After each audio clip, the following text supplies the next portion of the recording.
आज पाकिस्तान की तारीख का एक अनोखा वाकया हो रहा है। कल शाम को इस्लामाबाद हाई कोर्ट ने बिल्कुल वाज़ेह हुक्म दिया कि आज यानी 31 दिसंबर को मुकामी हुकूमत का इलेक्शन करवाना है।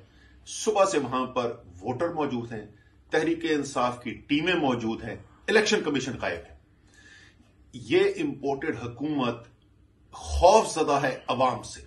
जहां इलेक्शन होता है वहां से भागते हैं, बहाने बना के भागने की कोशिश करते हैं। जहां पर कोई बहाना नहीं भी बचाता वहां से भी भाग गए हैं।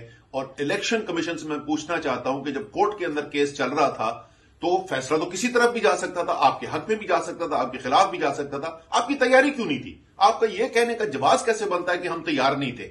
आप इस वक्त सुबह वहां पे इलेक्शन कमीशन ने क्यों नहीं खोले हुए थे? तो हम ये मुतालबा भी करते हैं कि इस इलेक्शन कमीशन ने ये जो तौहीन अदालत की मुर्तकिब हुई है और इसके खिलाफ भी कोर्ट जो वो फैसला करे और इनको फारिग करना चाहिए अपनी पोजीशन से। और अभी भी हम ग्राउंड में मौजूद हैं।